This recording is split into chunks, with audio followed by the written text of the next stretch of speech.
Hi everyone, happy Monday. I hope you had a great weekend and are ready to get off to the races on a new week. At our house, some of us still think it's Sunday. It's all right. He's a cat. He doesn't have to work. He has me for that.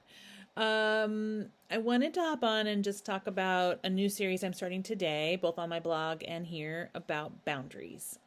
Setting boundaries. What are they? What's healthy about them for you? What's healthy about them for relationships? Boundaries can be tricky in a world where we're told that being nice is better than almost anything and that's more important than almost anything.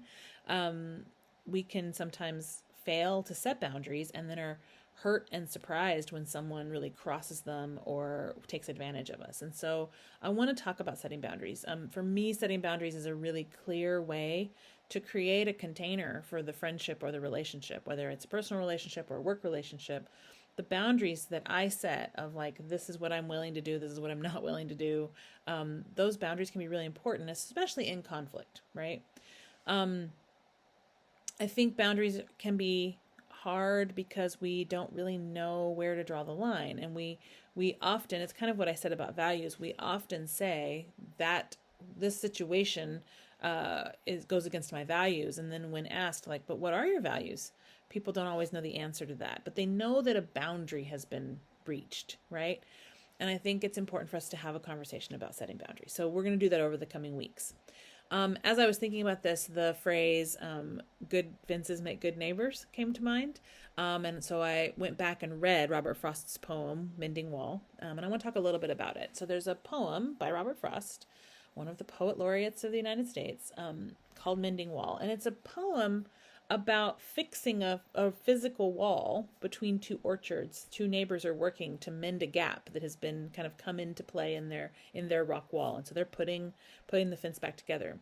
And one neighbor, really the poet, one neighbor is saying, I wonder if we need to fix this. What are we walling ourselves away from?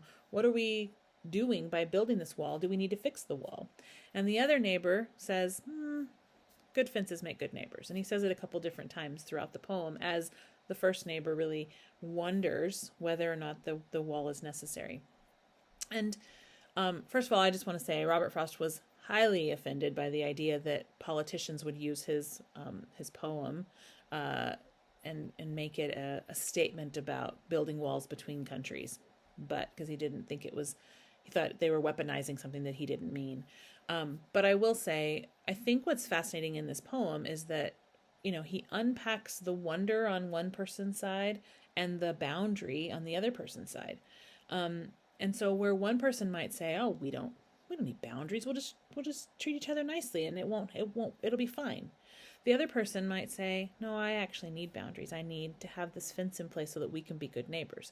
The person who says, "I want the boundary in place," is not saying I want to be a bad neighbor or that I don't trust you or that I want nothing to do with you. They're saying this fence, this boundary will make us good neighbors.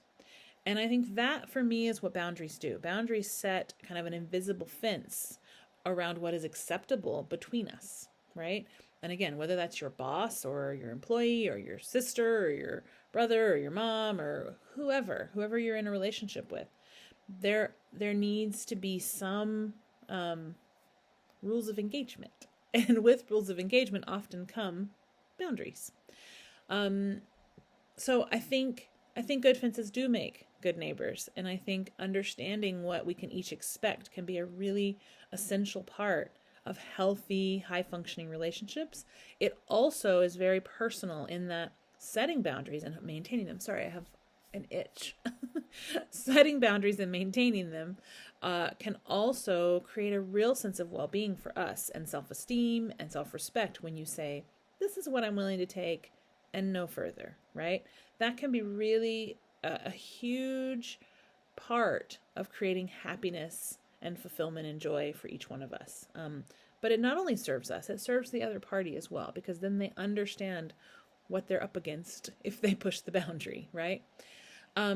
Boundaries can shift and change. Boundaries can be adapted. Boundaries can come down, and new boundaries can be erected, right? But what really is important is knowing what yours are and each of us have different places where we would build the fence, right?